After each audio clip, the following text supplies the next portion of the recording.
Um,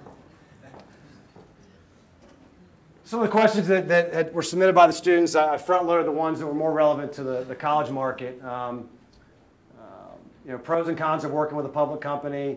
How do we separate ourselves? The marketplace, I talked about that. Yeah, it's crowded. I wouldn't necessarily say there are more rights holders. There's actually fewer long-term rights holders. ESPN got out a while back, divested their interest in the space. I think sold half their contracts to Learfield, half to ISP, where they already had a presence.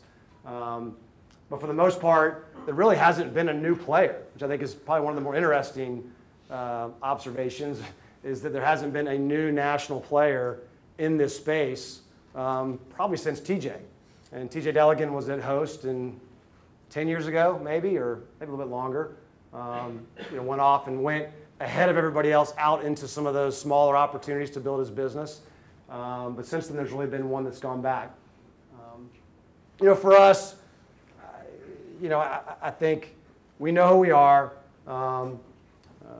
We have at the end of the day, I think all of us in this space, because I know and am friends with, multiple graduates and folks that have worked for us at all of our other schools.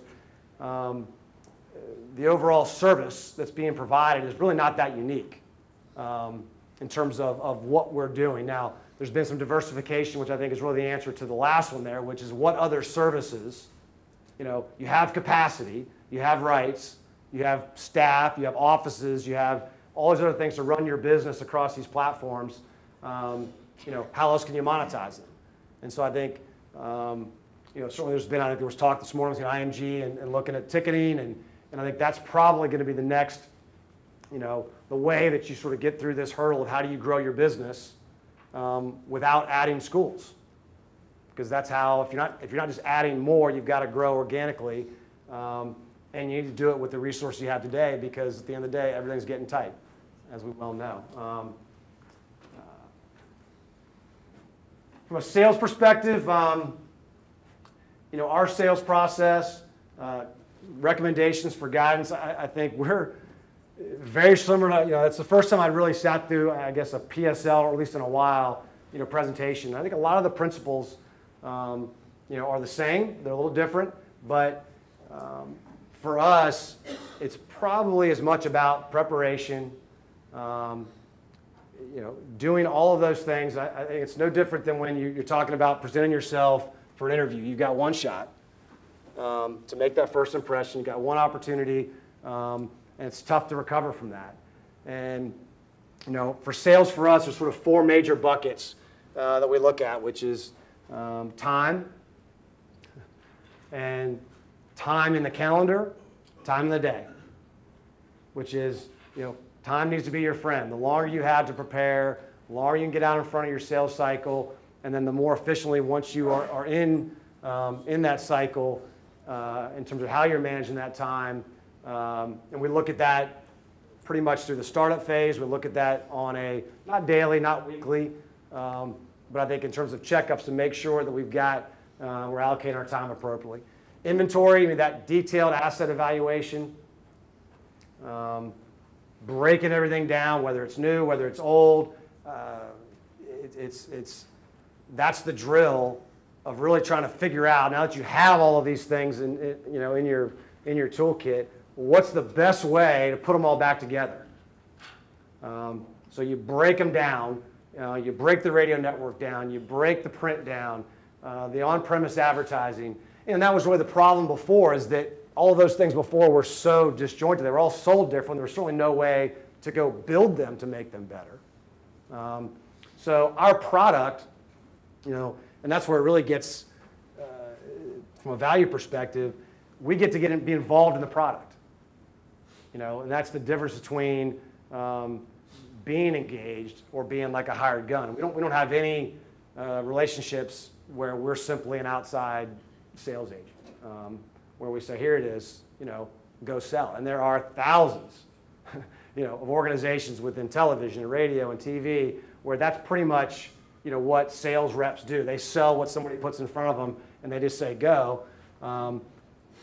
The shared understanding, the knowledge, the deep, deep understanding of the product That's pretty much our training. That's instead of basically having the assets and then going out and saying, okay, let's go figure out how to sell them. If you have enough time in the process and you have all the assets, it's sitting down together with your team and figuring out how best to put these things all back together in order to maximize the revenue potential from them. Targets, obviously, you got to have people to go talk to. Remembering at all times that they're the ones that you have to convince that it's worth whatever it is you're asking for. It doesn't matter that we may sit in a room and say, this is what we ought to get, unless you're Jerry. If you're Jerry Jones, you could probably do that. I can tell all of you that there aren't very many of those out there. The market feedback that you're getting in terms of what that advertiser, what that sponsor is going to say, on the other end, is sort of a back and forth with the way you want to package and position your inventory. At the end of the day, if you're going into a situation like we did at LSU or anywhere else where you're taking an existing client base who's been doing it the same way, because chances are if the school's been doing it that way forever, guess what? They got the same advertisers, they've been doing business with their friends, they've been getting the same deal, they haven't really had time to go and really elevate that value proposition. So in all cases, we're expecting to go backwards. We don't look at a book of business and say, okay, you were doing $5 million last. If you're not losing business, there's no way you're going to go forward. So the drill, I think, for me or for Joe at ISP or anybody else looking at these deals, trying to figure out, okay, how bad is it going to be? Where do I bottom out in terms of clients that I may lose? And then how quickly am I going to be able to go and truly go out and find partners that believe in what I'm selling? Because in a lot of cases, your renewal clients, folks have been doing business with all the time, those are your worst prospects.